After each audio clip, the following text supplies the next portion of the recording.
যেমন কাজ করছিলেন আমাদের রহমান কমনকে এক্সিট সেরা দেয়।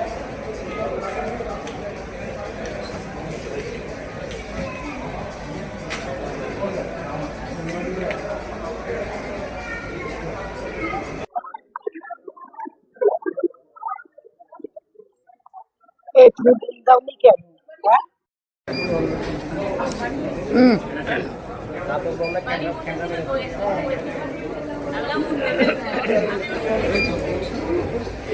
বাবা একটু পিছিয়ে শোনা।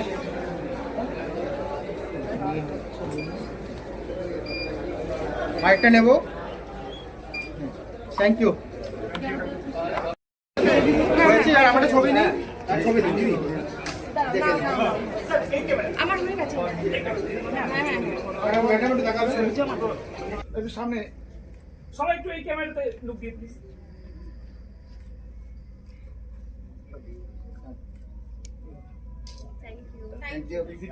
আচ্ছা আমাদের এক্সিট এটা দিয়ে আছে প্লিজ, এক্সিট এইটা দিয়ে। ওখানে বাইরে করে ব্যবস্থা করে কোন রকমে খাইয়ে দেওয়া হবে, এইভাবে আমাদের কেটেছে। কিন্তু এটা সত্যি যে এই বইটা করতে গিয়ে যারা কলাকুশলী থেকে আরম্ভ করে যারা অভিনেতা অভিনেত্রী প্রত্যেকে খুব বেশি মনোযোগ দিয়ে যথেষ্ট চেষ্টা করে যথেষ্ট ভালোভাবে নিজেদেরকে ঢেলে দিয়েছেন। এখানে লোকনাথ বাবু আছেন, এখানে ইঞ্জল আপনাদের বললো, আমাদের সবুজ ভগবানকে ডেকে ঈশ্বর তুমি পার করো। তবে যে রাস্তা দিয়ে আমরা বেরিয়ে এসেছি সেটা খুবই খারাপ জায়গা, যে কোনো সময় উগ্রপন্থীর হাতে আমরা ধরা পড়তে পারি, আক্রান্ত হতে পারি। সেই পথ ধরে আমরা রাত 1টার সময় ওখান থেকে বেরিয়ে রাত 3টার সময় আমরা অমরপুর বলে একটা জায়গা ওখানে পৌঁছেছি। ভোরবেলা এসে আমরা আগরতলায় পৌঁছে গেছি। তখন ভোরবেলায় যার যার হোটেলে ঢুকছে। এ হচ্ছে আমাদের ওখানকার জার্নি। তারপরেও আমরা ঝড় তুফান তো গেছে, একদিন এমনও হয়েছে যে ঝড়ের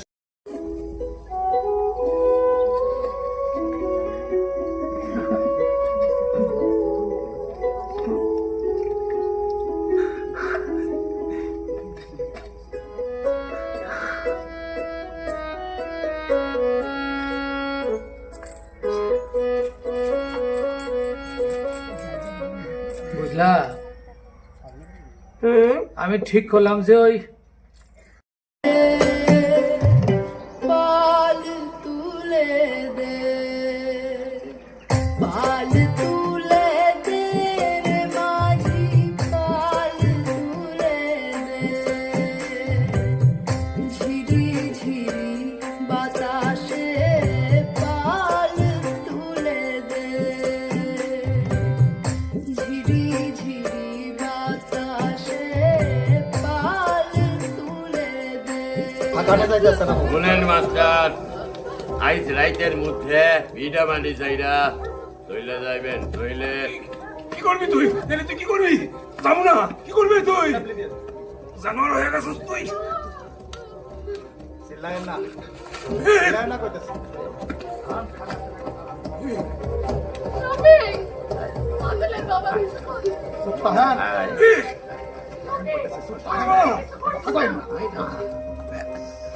সাফিরি দাদু ওই সাফিরি কেন আমার ভাঙা ডানা শুধু দূরে ঠেলে দাও, আমি আমি খরচা করবো কেন?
অসীমা, অসীমা,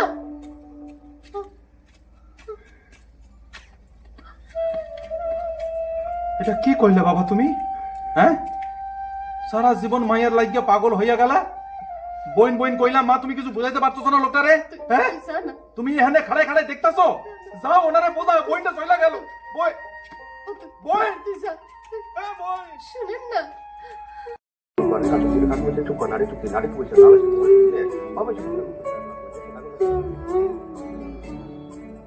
দুটো হাত এক হয়ে গেলে যেন থেমে যাবে লড়াই। পৃথিবীর বাইরের উঠোনে এসো দুজনে দাঁড়াই। মন পাখি ওড়ে ঝুমঘরের কিনারে, মেঘ মেঘাড়ের ডাকে আকাশের পাড়ে। আমাদের যিনি প্রডিউসার অনিল বাবু, অনিল দেবনাথ বাবু, উনি আমাদের এই ছবির একটু লাইটটা দিয়ে দেবে। এইরকম একটা ছবিকে করা, সেই ছবিকে লালন করা বা সেই ছবিকে উৎসাহ দেওয়া, সেইটার জন্য অনিল বাবুর জন্য আরেকটা হাততালি প্লিজ। এবং এই ছবিতে যিনি প্রধান চরিত্র বললে ভুল বলা হবে, মানে প্রত্যেকটা চরিত্রই পুঙ্খানুপুঙ্খভাবে প্রধান। লোকনাথা কি আসেনি বোধহয়, নাকি লোকনাথ এখনো এসে পৌঁছাতে পারো? লোকনাথ আসতে পারেনি এখনো। আর এই ছবির যারা যারা কলা কুশলী আছেন তাদেরকে অনুরোধ করবো যদি একটু এখানে চলে আসেন। আর্ট ডিরেক্টর জয়ন্তদা এসছো বোধহয়। তেরাইরনো ফরিগই দं। अबा हागिने तरक तरक कामिने हांकारबा फानिता। अब स्कुल हस्पिटल ने आगे ने तांबा नर तिनावर तामनि बागै कुथुम लाइमानि हा जों तो तिनि गामि हांकारनि कोनसे सालायना हने कुथुम लाइब्ले बेनि को बेगर सालाय को भलै लिगेला गायलाय दं। आबा हेर कान्दे বুঝে মারবা চুম্মা না ওটা। আরে তোমরা এমন হুইসুই করতেছো কেন? চাইলে কি আর সবকিছু পাওয়া যায়? সরকারের কাছে আবেদন করতে লাগবো, চিঠি দেওয়া লাগবো। গ্রামের কি উন্নতি হইছে মাস্টার বাবু? লেখাপড়া শিক্ষে তোমরা কি চাও? স্কুল চাই, হাসপাতাল চাই, পানীয় জল চাই। চৌধুরী তাম সানো 너랑 아버 땀 없는 사이 똥카바 지니 감이 방땀 산도록 커내야다 সিরিং বেডি সিরিং কোনো ডর নাই। আমার তুমি সব খুললা কৌছেন মাইয়া, সব খুললা কও।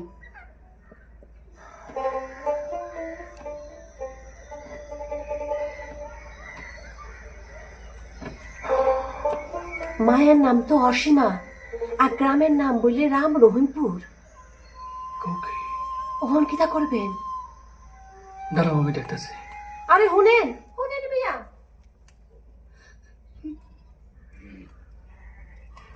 আমি বাড়ি যাবো, আমি বাড়ি যাবো, বাড়ি। মা তুমি আমার একটু কৌতূহলী খুললা, তুমি কই যেতেছিলা? আমি আমি বাপ মার লগে হিন্দুস্তান। হিন্দুস্তান? আমারে মা বাবার কাছে ফিরিয়ে দাও, মা বাবার কাছে যাও। তুমি তো ডরাইতেছো কেন? হলে দেখা যাবে, মানে 2024-এর ফেব্রুয়ারি মাসে শুটিং করেছিলেন ত্রিপুরাতে, প্রীতির মতন আউটডোর থেকে। দারুণ এক্সপিরিয়েন্স। আর আমি একটা জিনিস বিশেষ করে বলবো, বাংলা সিনেমা এরকম দুটো ল্যাঙ্গুয়েজ নিয়ে কাজ খুব একটা হয়নি। এটা ত্রিপুরার যে লোকাল ল্যাঙ্গুয়েজ সেটারও ভাষাটা এখানে ব্যবহার করা হয়েছে, ন্যাচারাল, যেটা করা উচিত। আর মেইন যেটা হচ্ছে যে ত্রিপুরার এত সৌন্দর্য বাংলা সিনেমাতে কোনোদিন আজ অব্দি কিন্তু মানে ব্যবহার করা হয়নি, সেটা সবচেয়ে বেশি ইম্পর্টেন্ট। কারণ ত্রিপুরা তো আমাদেরই তো, বাংলারই তো একটা।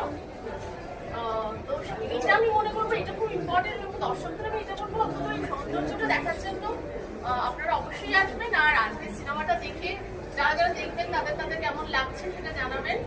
আমি পরবর্তীতে অভিনয় করেছি, এই যে পোস্টারে আমার ওই যে মা। আর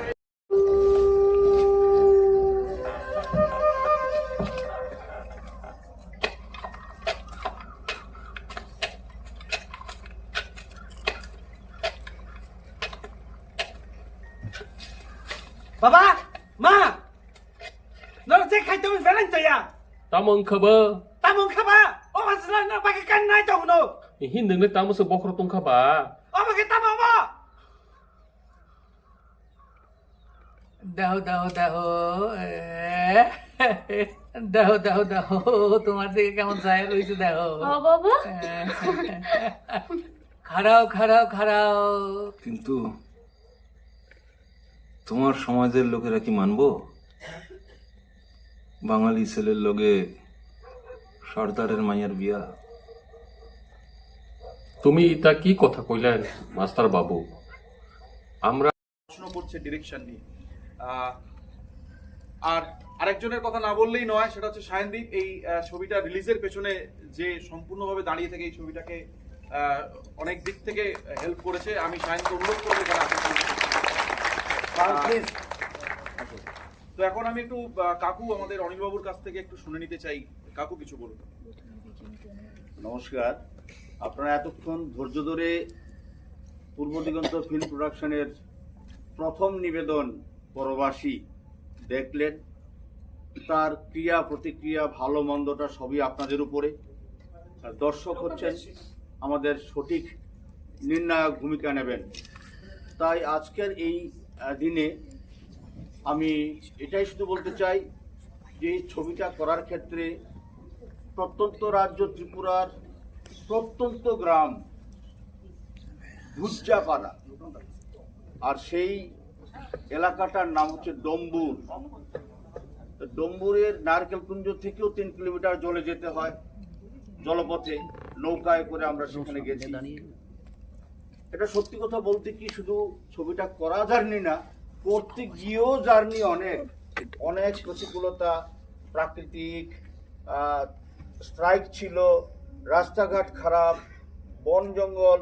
যারা আজকে কথা মানে আরো পরিষ্কার করে বলতে চাই যে হিন্দু মুসলিমের যে বিরোধের বিষ যে ছড়িয়ে দেওয়া হচ্ছে তার আমি বিরোধী। আমি মনে করি যে একটা মানুষের দেহে দুটো হাত হচ্ছে হিন্দু আর মুসলিম, এবং আমাদের মানুষ হিসেবে তাদেরকে আলিঙ্গন করতে হবে, এবং সেজন্য আলিঙ্গন করতে হলে দুটো হাতই লাগবে। আমরা কোনো ধরনের এই সংখ্যালঘু সংখ্যাগুরুর যে রাজনীতি যারা ব্যবহার করেন এতে বিশ্বাস করি না। আমরা মানুষের কাজ, মানুষের উন্নতি, মানুষের কি করে চাকরি বাকরি, জিনিসপত্রের দাম কি করে কমবে, জীবনদায়ী ওষুধ কি করে বিনা পয়সায় পাওয়া যায়, চিকিৎসা কি করে ফ্রিতে হবে, এডুকেশন, আমাদের সরকারি শাসন, সরকারি যে শাসনের যে সরকারি পড়াশোনার যে ব্যবস্থা সেটা একেবারে ভেঙে পড়েছে। স্কুলে স্কুলে বাচ্চারা যাচ্ছে না। স্নাতকোত্তর তোমরা জানো কি না 40, 50, 60% করে সিট খালি। আমাদের সময় তো অনার্স পেতে খুব কালঘাম। আমাকেই তো কতগুলো কলেজে পরীক্ষা দিয়ে তারপর একটা কলেজে পেয়েছিলাম অনার্স। তো সেই পরিবেশ ফাঁকা পড়ে থাকছে কলেজগুলো। এই অবস্থার বাইরে আমাদের বেরোতে হবে। সেখানে পরবাসী ছবিটা, মনেট যে ছবিটা নির্দেশনা করেছে জয়েশের ক্যামেরা, তারা আমাদের হিন্দু মুসলমান সম্প্রীতির কথা এই সময় বলছেন। যদিও ছবির ব্যাকড্রপে 71 শেখ মুজিবুর রহমানের জেল যাত্রার উল্লেখ রয়েছে, এবং আজকেই আমার একটি ওটিটিতে আমি শেখ মুজিবের চরিত্রে অভিনয় করি, সেটি রিলিজ পেয়েছে।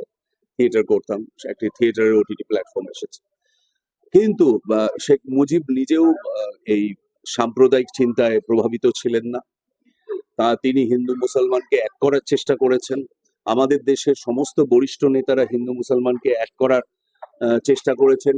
আমরা যদি অটল বিহারী বাজপেয়ীর সংসদে স্পিচ শুনি, সেখানেও তিনি বলেছেন যে ভারতবর্ষ সবসময় মানে সাম্প্রদায়িকতা বিহীন একটা দেশ হিসেবে ছিল, আছে এবং আগামী দিনেও থাকবে। এটাই আমরা বিশ্বাস করি, এটাই আমরা ভারতবাসীও বিশ্বাস করি। একজন ভারতবাসী হিসেবে আমাদের প্রাক্তন প্রধানমন্ত্রী যেটা বলেছেন সেটাই বিশ্বাস করি, যদিও তার দলের লোকেরা সেই কথা বলে না।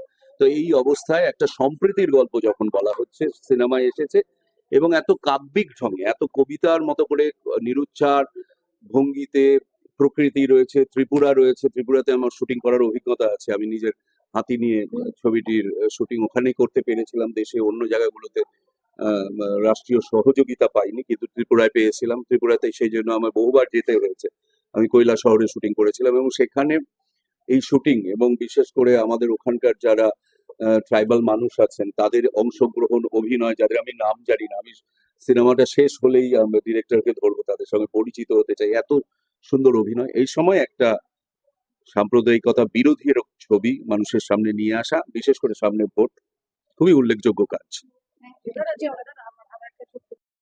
পরবাসী একটা গল্প যার নাম ছিল নিজ দেশে পরবাসী, তার থেকেই পরবাসী হয়েছে, যে আমারই লেখা। এবং এই ছবির প্রযোজক আমি নিজেই। আমাদের যে সংস্থা পূর্ব দিগন্ত ফিল্ম প্রোডাকশন, ওর থেকেই এই ছবিটি প্রযোজনা হচ্ছে। এবং সেটা শুধু এটা বলা যেতে পারে যে ত্রিপুরাতেই তার মূল সূত্র, এবং সেটাকে ধরে আমরা কলকাতাতে অফিস করেছি, রানীকুঠিতে অফিস রয়েছে। আমরা শুধুমাত্র এই পরবাসী নিয়েই ভাবছি না। আজকে যেমন আপনাদের কাছে একটা জ্বলন্ত উদাহরণ এবং বলা যেতে পারে যে এই পরবাসীর প্রায় 90% বিষয়ই রয়েছে তার রিয়েলিটি বেসড। তাই যারা আজকে সেই দেশ ছেড়ে তৎকালীন পূর্ব পাকিস্তান বা পূর্ববঙ্গ বা বর্তমান বাংলাদেশকে ছেড়ে, যারা তাদের ঘর ছেড়ে, বাড়ি ছেড়ে, আত্মীয় পরিজনদের ছেড়ে, নিজের লোকদের ছেড়ে জান মান দিয়ে ধর্মকে বাঁচানোর জন্য এই দেশে চলে এসেছেন, তাদের কাহিনী এখানে রয়েছে। সঙ্গে সঙ্গে রয়েছে আবার এই দেশের যেখানে তারা আশ্রয় নিয়েছে সেইখানে উপজাতি পরিবারের সঙ্গে, উপজাতি জনগোষ্ঠীর সঙ্গে নিজেদেরকে তাল মিলিয়ে সৌজন্যমূলক সৌহার্দ্যমূলক সম্পর্ক রেখে সেখানটায় তারা সেই উপজাতি মেয়েকে আবার বাঙালি ঘরের যুবক বিয়ে করে সেখানে সম্পর্ককে আরো ঘন করতে চাইছিল। কিন্তু সেখানেও আবার পেছন থেকে ছুটি মারা, সেখানে রাজনৈতিক উদ্দেশ্য থাকতে পারে, বিদেশি মদতও থাকতে পারে, ধর্মীয় চুলকানিও থাকতে পারে। সেখানে ধর্মীয় সুরসুরি দিয়েও সেখানে, যাতে এদের মধ্যে, হিন্দুদের মধ্যে, কারণ উপজাতিরাও হিন্দু, বাঙালিরাও হিন্দু, কিন্তু এদের মধ্যে আবার বিভাজনের সৃষ্টি করে সেখানে অবিশ্বাসকে নিয়ে এসে আবার সে দাঙ্গা। সেই থেকে আবার যে ব্যক্তিটি দেশ ছেড়ে এসেছেন তার কাহিনী এখানেই শেষ হয়ে যায়। এখান থেকে আবার সব হারিয়ে এক অজানার উদ্দেশ্যে, অজানা ঠিকানার উদ্দেশ্যে চলেছেন। তাই এই গল্পটি পরবাসী।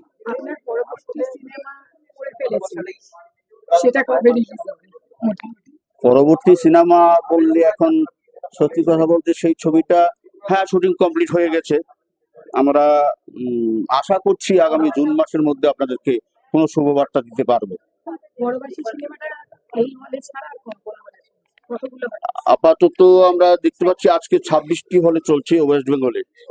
আগামী 27 তারিখে সেটা ত্রিপুরা এবং শিলচরে চলবে।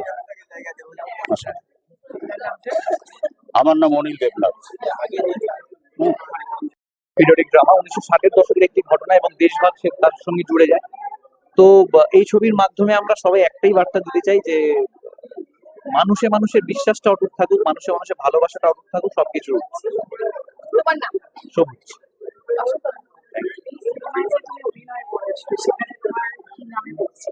আমার চরিত্রের নাম ইকবাল। দুটো ছিন্নমূল পরিবারের গল্প বলে পরবাসী। হিন্দু পরিবার, একটি মুসলিম পরিবার। আমি মুসলমান পরিবার থেকে রিপ্রেজেন্ট করি। বিভিন্ন ঘটনা প্রবাহ এবং দোদনার সঙ্গে ইকবাল জড়িয়ে যায় এবং এই ইকবালের এই জড়িয়ে যাওয়া সেটা আখেরে গল্পের নিরিখে কতটা পজিটিভ বা নেগেটিভ সেটা অবভিয়াসলি পর্দায় মানুষ এসে দেখতে পাবেন।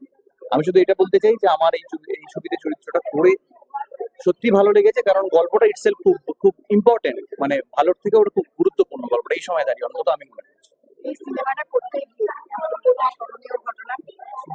স্মরণীয় ঘটনা বলতে এই ছবিটার প্রায় 90% শুট হয়েছে ত্রিপুরা এবং কিছুটা কলকাতায়। 90% শুট হয়েছে এই জন্য বললাম, ত্রিপুরার একদম ইন্টেরিয়ারে ডম্বুর লেক বলে একটি জায়গা রয়েছে, আপনারা হয়তো অনেকে জানেন। সেখানে শুট করেছি আমরা একটা একদম আইসোলেটেড একটা আইল্যান্ডে, মানে যেখানে জনমানবহীন একটা জায়গায়। এই সিচুয়েশনে শুট করার অভিজ্ঞতা প্রথমবার। আমরা খুব শহরে শুট করি, তো ওইখানে আমাদের শুধু পরিবহন বলতে ছিল নৌকা, এবং যে সময়টাকে আমরা তুলে ধরছি কোথাও গিয়ে ওই জায়গায় শুট করতে গিয়ে আমরা হয়তো ওই সময়টাকেই চলে গেছিলাম বলে ফিল হয়েছে। খুবই ভালো অভিজ্ঞতা।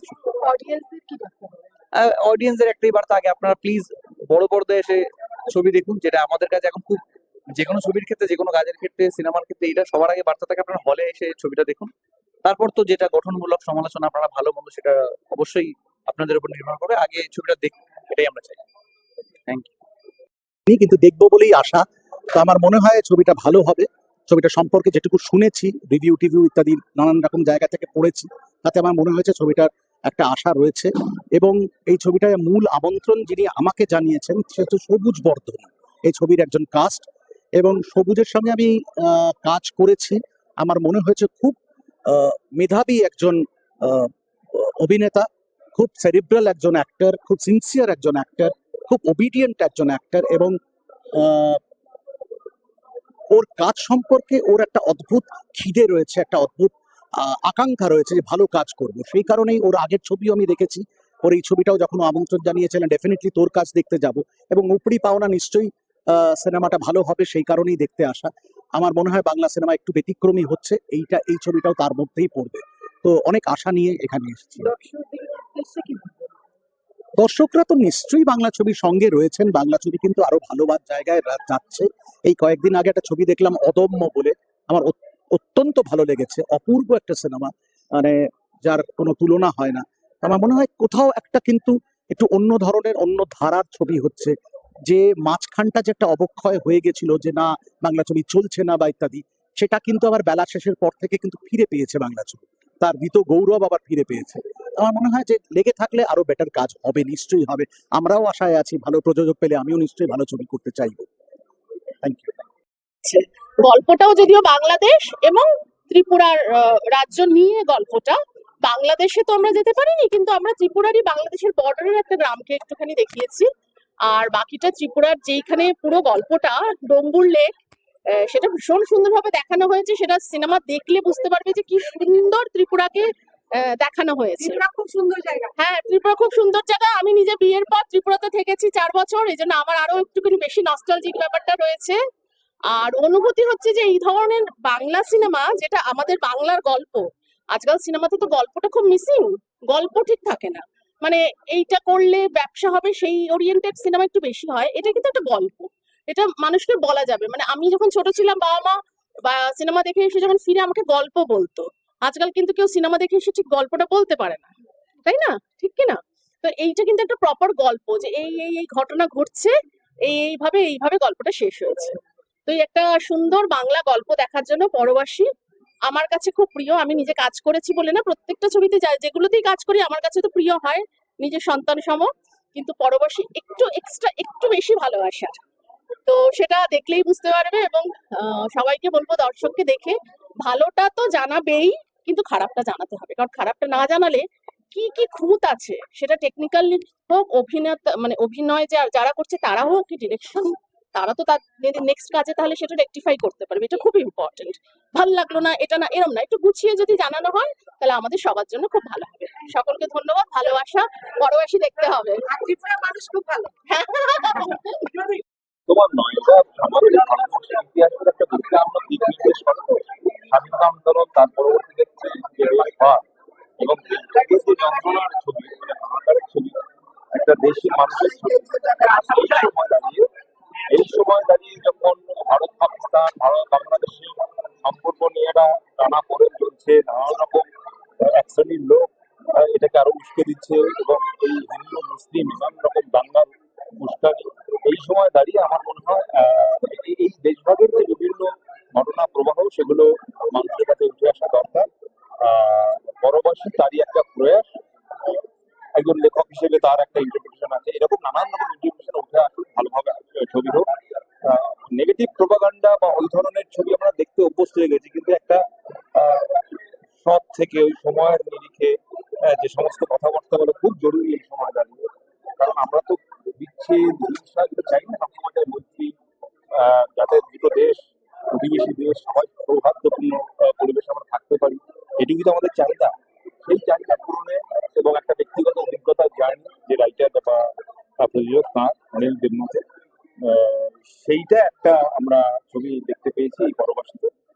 এটুকুই বলার যে এই সময় দাঁড়িয়ে ছবিটা খুবই জরুরি। Thank you. তার সঙ্গে আনন্দের কথাও আছে, অবশ্যই আছে। দেশ ছাড়ার গল্প আমাদের বিশেষ করে এই জেনারেশন হয়তো জানবে না বর্তমান জেনারেশনে, কিন্তু তার আগের জেনারেশন বা তাদের দাদা ঠাকুরদা তাদের কাছ থেকে গল্প শুনেছি কেমন করে তারা দেশ ছেড়ে পালিয়ে এসছে।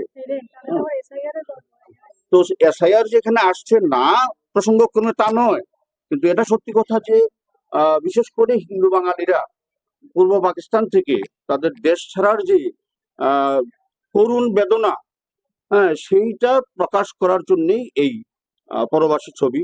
এবং সেইখানে সেই দেশ থেকে এসে এই দেশে পাহাড়িদের সঙ্গে সম্পর্ক করে তাদের সঙ্গে ভালোবেসে তাদের সঙ্গে থাকা, আবার সেখানে অবিশ্বাস, আবার সেখানে দাঙ্গা, আবার সেখানে পালানো, আবার ঘর চালানো, অত্যাচার, তারপরে এক অজানা ঠিকানার উদ্দেশ্যে এই ছবির যিনি প্রধান অভিনেতা সেটা আমাদের লোকনাথ দে, উনি অজানার উদ্দেশ্যে তার স্ত্রী এবং পুত্রকে হারিয়ে পুত্রবধূ এবং শিশু ছেলেকে নিয়ে, শিশু নাতিকে নিয়ে অজানার উদ্দেশ্যে চলছেন।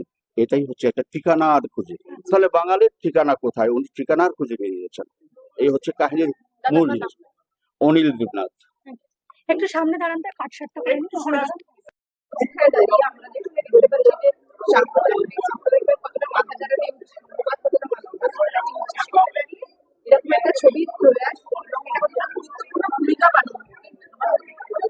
না, অবভিয়াসলি আমি একটা জিনিস বুঝি, মানুষ মানুষই শেষ কথা, মানুষ বা মানবতাই হচ্ছে আসল ধর্ম। এবং এই ছবিতে কিন্তু এই মানবতা যে আসল ধর্ম সেই জায়গাটাকেই বারবার এস্টাবলিশ করার চেষ্টা করা হয়েছে। আমরাও স্ক্রিপ্টের সাথে সেই জায়গাটা একাত্ম হতে পেরেছি বলেই আমরা এই কাজটা আজকে মানুষের সামনে, মানুষ এই জিনিসটাতে একাত্ম বোধ করেছেন।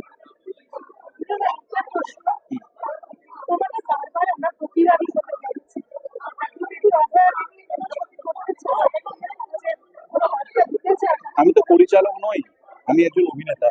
পরিচালক যদি কখনো কোনো বিষয় নিয়ে আমার কাছে আসেন, তখন যদি আমার স্ক্রিপ্ট মনে হয় ঠিকঠাক, তাহলে নিশ্চয়ই করবো। না, আমার এখন সেই ইচ্ছে নেই, সেই পড়াশোনা আমার পক্ষে এখন করা সম্ভব নয়। তার জন্য যে ডেডিকেশন বা পরিশ্রম লাগে পরিচালনা করতে গেলে, সেটা আমার কাছে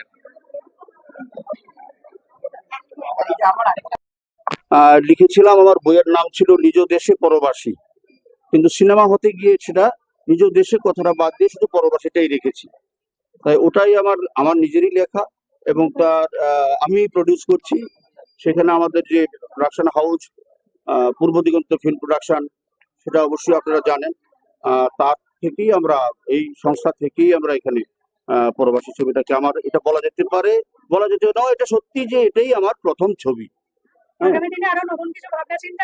হ্যাঁ, সেরকম ভাবনা চিন্তা আছে, তবে সেটা যদি আপনারা আরো জানতে চান তাহলে দ্বিতীয় ছবি অলরেডি শুটিং কমপ্লিট হয়ে গেছে, পোস্ট প্রোডাকশনের কাজ চলছে। হ্যাঁ, হয়ে গেছে, সেটা ডিরেক্টর সায়নদীপ চৌধুরী, সেই ছবিটা কমপ্লিট হয়ে গেছে প্রায়। এখন পোস্ট প্রোডাকশনের কাজ যতটুকু বাকি সেটুকু হয়ে গেলে আশা রাখছি আপনাদেরকে জুন নাগাদ একটা শুভ বার্তা দিতে পারবো। আমার নাম অনিল দেবনাথ। বোধহয় গত 5 বছরে এই ধরনের গল্পের কোনো ছবি দেখিনি। গল্পটা খুব সুন্দর, খুবই সুন্দর, এত সুন্দর করে কষ্টগুলোকে ফুটিয়ে তুলেছে। আর এগুলো তো কোনোটাই বানানো গল্প না, প্রত্যেকটাই আসল জীবনে হয়েছে। সেটা ভেবে মানে খুবই সবটাই আছে, প্রেম আছে, ইমোশন আছে, কিছুটা আনন্দ আছে। আর ত্রিপুরার যে ন্যাচারাল বিউটিটা দেখিয়েছে, স্পেশালি ডোমগুড়, ওইটা তো খুবই সুন্দর। মানে সব মিলিয়ে মিশে একটা খুব সুন্দর একটা ভালো অভিজ্ঞতা হয়েছে। আমি সবাইকে বলবো প্লিজ অবশ্যই দেখবেন, কিরকম লাগলো জানাবেন। খুবই ভালো, আমার মনে হয়, আশা করি সবার খুব ভালো লাগবে। আমার নাম নম্রতা ভট্টাচার্য। দর্শকের ভূমিকায় ছিলাম এখানে, অ্যান্ড আমার সিনেমা প্রচন্ড ভালো লেগেছে। যেরকম চিত্রায়ন, যেভাবে ভূমিকা বা পটভূমি তুলে ধরেছে, যেভাবে আমাদের যে স্ট্রাগল পিরিয়ড, আমরা প্রত্যেকে নিজেদের একের বাড়ি ছেড়ে এখানে চলে আসা, একদিনের মধ্যে কিছু ছাড়া, তো সেই পুরো পটভূমিটাকে তুলে ধরেছে। তো অসাধারণ অভিনয়, অসাধারণ গল্প, and will hope for the best. আমার ভীষণ ভালো লেগেছে, ভীষণ ভালো লেগেছে, প্রত্যেকের অভিনয় যথেষ্ট ভালো। তো ঋতুশ্রী বর্ধন, আমি সবুজ বর্ধনের ভাই দিদি। এইরকম নতুন নতুন আপডেট দেখার জন্য বেঙ্গল ন্যাশনাল টিভিকে ফলো, লাইক, সাবস্ক্রাইব, শেয়ার করুন। প্রিয় দর্শক বন্ধুরা, আমাদের চ্যানেলের পাশে থাকুন।